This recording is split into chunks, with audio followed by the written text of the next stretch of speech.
how did it go with our beginning, walking them, kind of our pre-healing? Did people see a difference? Is it not, are we not seeing a difference? You're seeing a difference?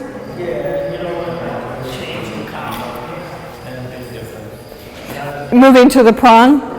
Yeah. She's not pulling as much.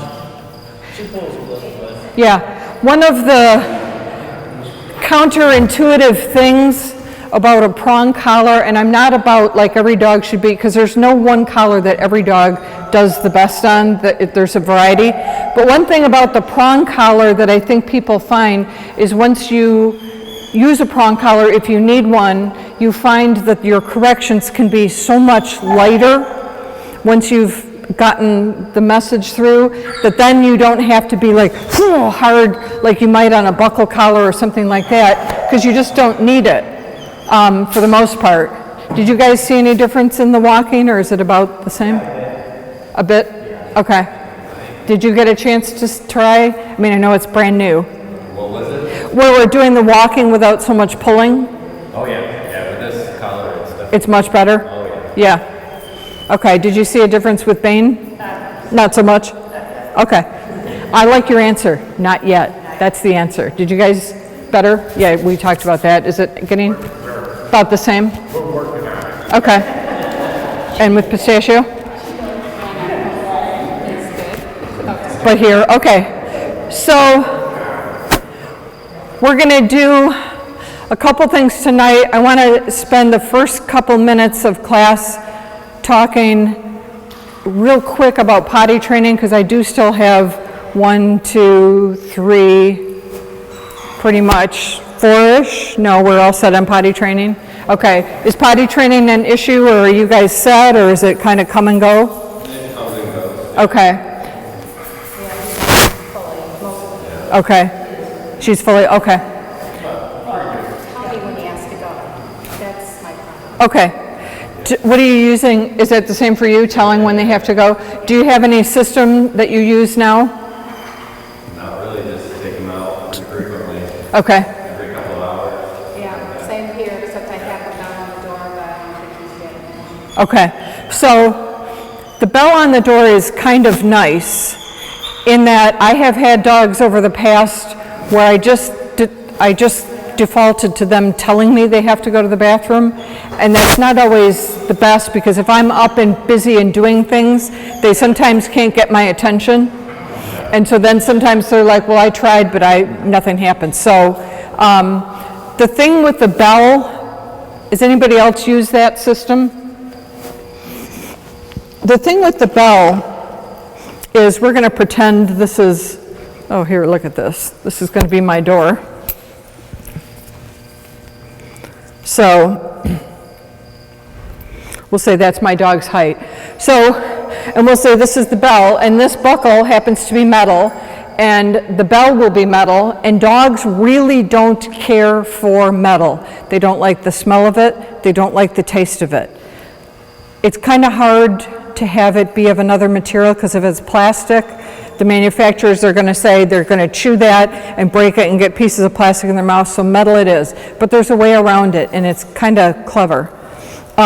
So what I do is I have the bell here, and let's say in your house, let's say this is by a door, and let's say you don't even have a piece of furniture here. If you had a piece of furniture here, I would suggest to you to get a Ziploc bag or a little tiny Tupperware container that had like some peanut butter or maybe even some cream cheese, or you could use that, buy a can of that spray cheese, you know, whatever that is. So what I do is, if I think my puppy has to go, I'll say, Sparky, do you have to go potty? Want to go potty? Let's go potty outside. And so I take them over to the bell, and we're going to pretend my door's here. And then if I don't have a piece of furniture, I recommend getting one of those 3M hooks that you can put on your wall that then you can take down and won't wreck anything, and have a Ziploc baggie that has a little of the peanut butter or the cream cheese, and you stick your finger in and you touch it to the bell, and then you step back, and the puppy's like, wait a minute, when did they become peanut butter flavored? I did not know they were. So now your puppy's over here. If they're not licking it off right away, they're at least smelling it. And what when they're smelling it, it makes the bell go ring, ring, ring. So when the bell rings, rings, rings, you open it up and you sweep the puppy right outside to the potty, and the puppy's like, how did we get out here? And then they're outside, and then if they've gone potty, did Pistachio go? Yay. So if they did go potty outside, you sometimes have a little peanut butter left on your finger, and then you can let them have the rest of the peanut butter as your reinforcement for pottying outside. And then when I come in, I wipe off the existing peanut butter, so we're kind of neutral again. But what that has a tendency to do is over time, they'll overlook the fact that the bell smells and tastes metallic, which we can't do anything about, and then they start ringing it. And the nice thing about ringing it is even if you're busy doing something in the house and stuff like that, hopefully you or somebody else in the house hears the bell, and then they start doing that on their own. Because in the past I had a dog that would do this. And I'm like, do you have to go potty? Or are you going to kill me? I don't know. I hope it's potty. Do you have to go potty? And so they'd race to the door, and so then I would go to the door. But I like a little bit more active tell. And like my collie did himself, potty trained himself entirely, and just scratches at the door, and so that's kind of lovely. But if they're not happening, that bell with just peanut butter or cream cheese is usually enough to be the tipping point, and it just kind of connects the dots for them, and it makes it that much easier for them to figure out how I get that door open. And we also had a dog one time that I said to my daughter at the time, I said, we're professional dog trainers, like years and years and years of experience. How is it that we can't potty train this dog? This boy would pee in the house and pee and pee and pee, and we would take him out and take him out and take him out. And finally one day, he did it on the kitchen floor, and I took my paper towel and I wiped it up, and I picked it up, walking it over to the trash, and I looked at it and I was like, there's no sign of any urine or anything. And so I thought, that's kind of crazy. So I, being the dog person that I am, I had to sniff it too. And it was like, and it doesn't even smell like urine. All of a sudden, I realized someone is growing. Don't you guys see from one week to the next, it's like that one. So I realized, I thought, why is it not smelling or looking like urine? And it's not smelling or looking like urine because this dog is so overhydrated that he's not even really peeing urine, he's peeing water. And I realized at that point, either through boredom or something, he was just drinking copious amounts of water very often. So, I'm not advocating that you pick the water dish up for 5 hours at a time, but you might try picking up the water dish at certain times of the day after you know they've had a nice, good, big drink, so that it's kind of like giving a baby a bottle on a schedule, so then you kind of start getting the need for peeing on a schedule too. So that may be some help in getting them potty trained. Is potty training going okay? Okay. He's good on it? Okay. Okay, so any other questions or any other issues with potty training? We're kind of good. What I want to do is we're going to at least give a try to that exercise I was talking about last week, where we're going to do the 2 things of healing.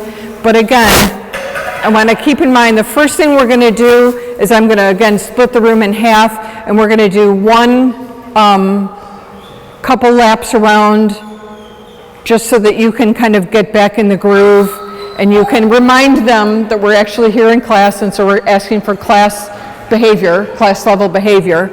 And then we'll divide them into 2 groups, and we'll get a loop going this way and a loop going that way. And again, you're going to be able to control how close you take your dog or puppy to the distractions. So if you feel like your dog or puppy is not ready for the distractions, you just keep a tight loop back on this side, and let that stuff happen over there, or vice versa. So we'll just go ahead, why don't you guys go ahead and start, you're going to heal in the big circle.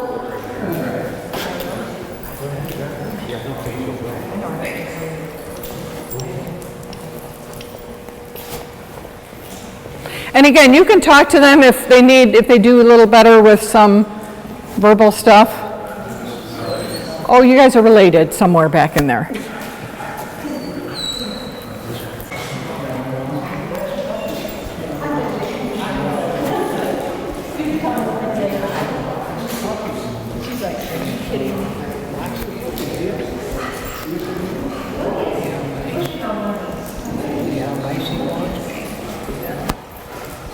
So let's have the second group come on out and find a spot and just hold your spot.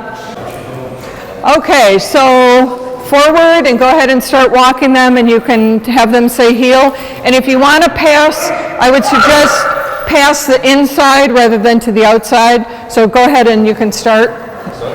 Yep, and you're just going to kind of go around the room and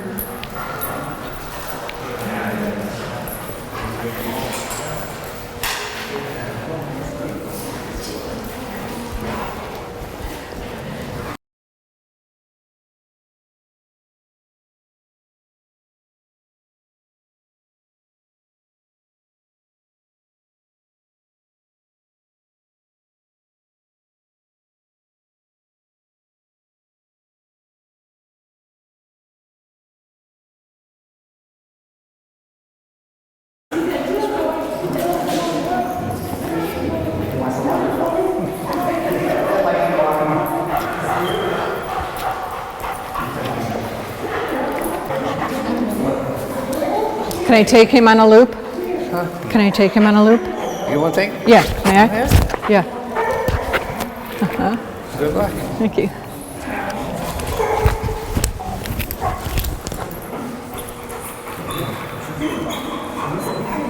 He's like, okay, do you do left side or right side? Any side that you can get. Okay.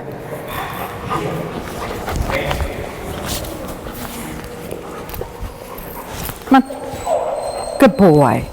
Good boy. Good boy. Come on, come on, come on. Good boy. Nope. Come on. Nope. Yep. He does that to try to stop the correction. Yep.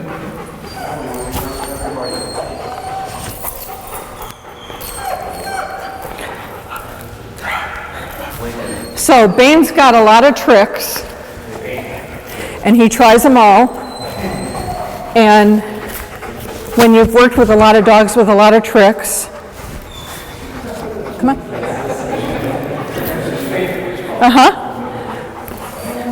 He's like, save me. And you see how now he's kind of like resigned himself a little bit. He's like, well, if you're just going to be like that. So, you can, he loves his paws because he knows how effective it is. He's like, watch me derail the correction. So that's why I started correcting him straight up and got him out from underneath his paws. So, we're going to do 1, 2, 3, 4. Those 4 of you are going to come over here, and you guys are going to be one loop. Okay? So can you come on over on this side? So you guys are going to be one loop, and then 1, 2, 3, 4 is going to be the second loop. That's fine. So you're going to do from there to however close.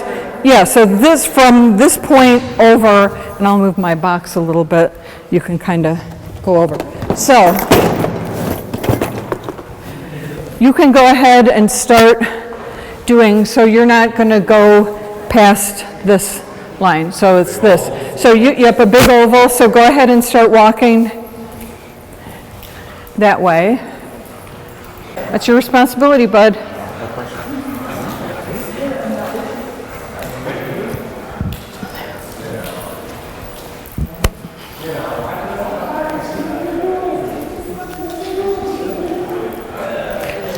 Is that prong collar not like, I call it power steering for dogs? it's nice. Isn't it Yeah, just my wife like, tells me. it's like amazing. Yeah, it's really nice. Will he keep that forever then, or is it just kind of while we're training him? It's hard to say. Some dogs I've kept and they just keep going that way. But some, you can go ahead. You can go ahead and keep going. Or did we have an accident or something? Or if is Bane being a Bane? Bane of your existence?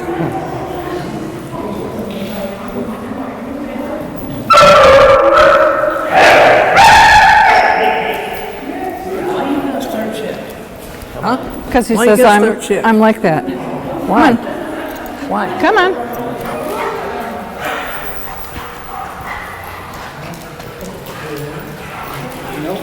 So as soon as he does that, I would haul off and pop him a good one if you can. Can I do a loop with him? Can I borrow a loop with him? Here we go, Bane. He's like, oh shoot, it's her again.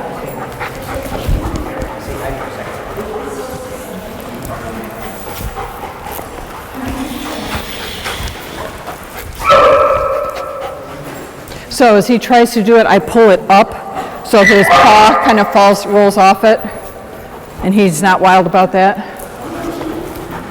Come on, hurry up, Bane.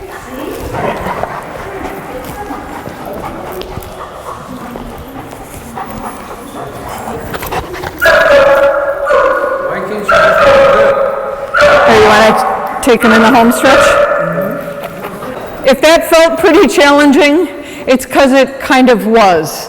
I mean, we took from last week where it was pretty free and clear and wide open and stuff to we went way tighter and with way more dogs out there. That's the first time we've had all the dogs out on the floor simultaneously. Even having said that and having done that, with it being that distracting for them, they really did do a decent job of looping around and kind of tuning out the other dogs, given how many there were and how close they were and stuff like that. And that was kind of the point of doing this exercise, is to teach them, just like kids in school, even though there may be way more things going on, other classrooms, walking down to the gym past your classroom, noises and stuff like that, that you still, if you have a task you got to concentrate on, you still have a task you have to concentrate on. Even if you may look at the door and watch the kids go by, you got to go back to whatever you were working on at your desk. So it was kind of bringing them up in standard. And again, this is obviously a colossal case for teaching them how to work with distractions, because it was nothing but distractions out there. So they still did a good job. They did a very good job on that. So, okay, so from there, we're going to do we have any dogs in here that might like a brand fresh, clean rawhide and not want to let it go and not drop it? Look what I come bearing treats and nummies. Good boy. So I want to give him a couple of good minutes of chewing on it, because the more he chews on it, The more it's his. exactly, she said, the more it's his. We want him to think it's like, oh man, it is all yours, buddy, because nobody else has chewed it. It's got your saliva and nobody else's saliva on it. Sure doesn't have mine. That's good to know. Yeah, so do you have a word you want to I use? usually say drop it. Okay, I truly try. okay. And what happens? Sometimes Laughs at us. he laughs at you. Well, he usually takes it and goes away from you. Okay. Usually he's great at throw the ball and he runs after it and he comes back and I'll go drop it. Now if I throw a second one, he'll drop it and run after the second. But he won't drop his The one in his mouth. No, he'll pick two up at one time. Yeah. Yes. He'll take Oh, yeah. 2 balls and a Frisbee and 2 balls, and you can pick them all up at the same time. You must look like you have the mumps. Oh, yeah. Silly. So I usually recommend doing this, have the leash on just in case they won't drop it. So you do, I'm sorry, did you do drop or give? Drop it. Okay. Drop! Good boy. So Now, the way I said it conveyed to him the letter of the law. Okay. And so he knew, he was like, oh boy. I went right in his face. Because I know there's a lot of things he'll try. I know he's not going to go after me. He won't. He won't. He's just not made up from that. So now he's got it again, and I give it back to him for a couple reasons. I give it back to him to say, exactly, we didn't do anything wrong. This is a give and take. You're going to maybe get it back. But ultimately, and he's like, well, I don't even know if I want it anymore. Drop. Good boy. And so that second time, I could do it way softer, and he's like, because he's like, you're just going to be, you know what. And so it teaches him a structure, and it teaches, not only teaches a structure, but it teaches about, and this is what it's really about, it's about the hierarchy, because this now becomes contraband, potentially. And so who really controls contraband? And so the message that I'm saying to him is, in fact, I do, he, she, whoever's holding it, or whoever makes the request. And so if they don't give it up, but I recommend having that first one really carry the meaning, because if I had said to him, and I'm going to pick a different word so that I don't even confuse him, so I'm going to say, if he was chewing this and I said, broccoli, he's like, I don't know what broccoli is. You say, give me some broccoli. Right, and so he has no idea. The way I said what I said, he was like, anything you want. Here, I don't know, anything you want.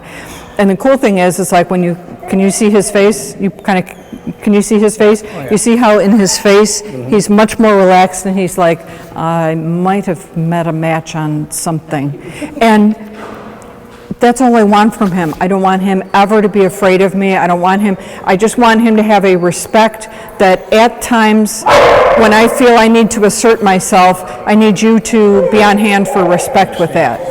So, for you guys in particular, I would start with a lower level contraband, just because it's kind of hard to get him to drop it. So I would pick maybe a toy that he likes, but isn't his heart's desire, maybe not a tennis ball, so that we're going from low level up, if that makes sense, not the highest level, and then say it in a no mistaking way, strong way, and then if he drops it, and again, the one thing, it's like, you're such a good boy, and the whole time I'm never mad at him. Like, even if I've got him out on the floor and I got to be really strong and I got to be really bossy with him, I'm never mad at him, because he's only doing what he thinks he can get away with and try.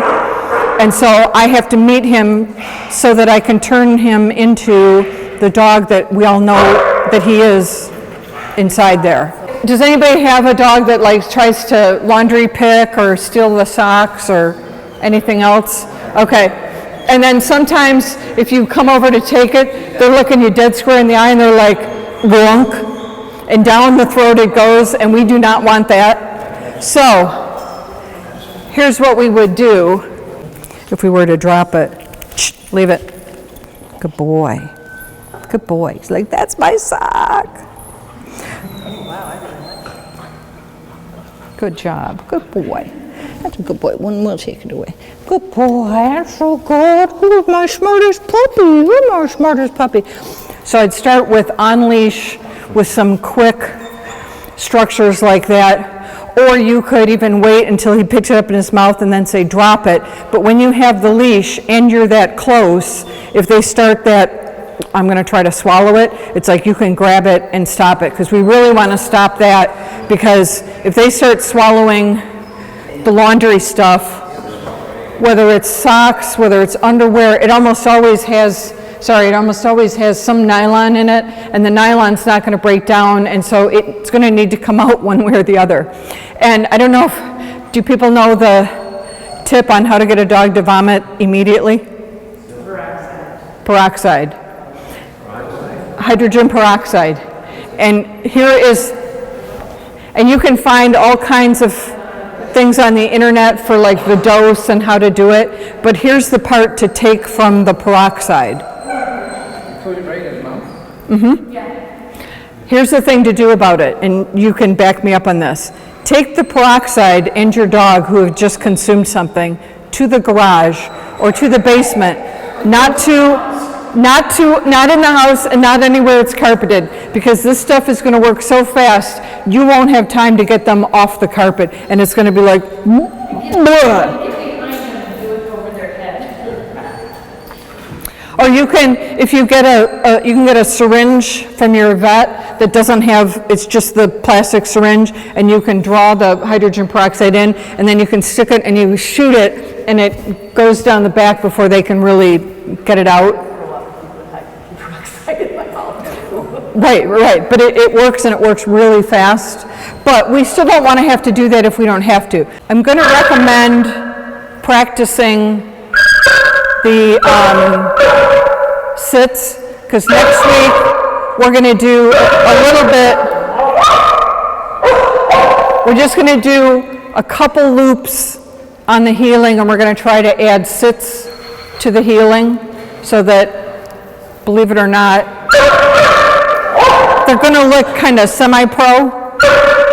They may be just a little puppy, but they're going to go, how did you even get that puppy doing that? So here's a couple tips. So do we have anybody in here that's sort of like they're kind of laissez-faire or kind of can't be counted on for a sit? Sit. Sit. Good boy, good boy.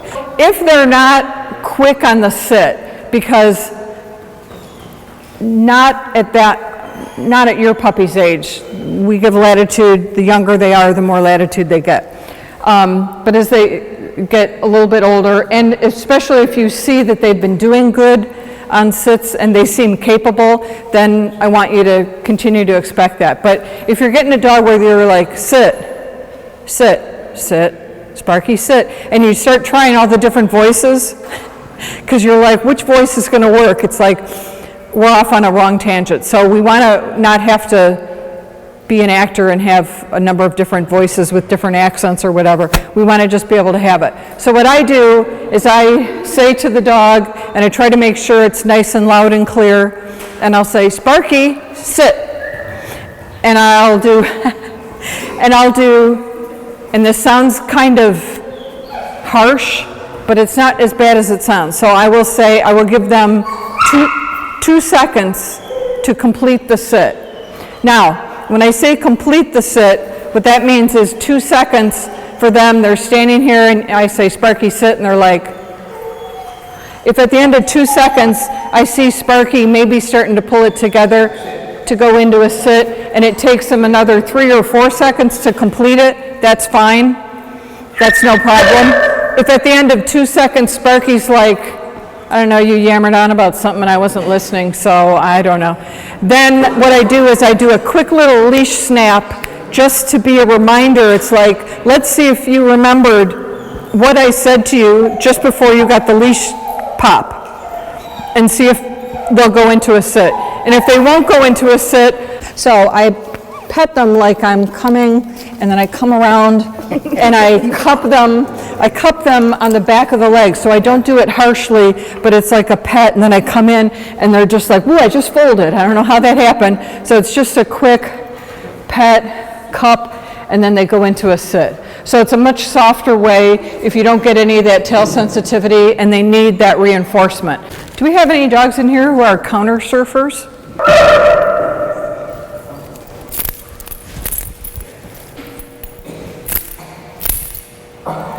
And if you noticed, I didn't say leave it or no or anything. And so if you're like, why wouldn't you tell him not to eat it? Because I don't want it to be my task to always have to be watching him and say I want him to just assume he doesn't get to help himself to it.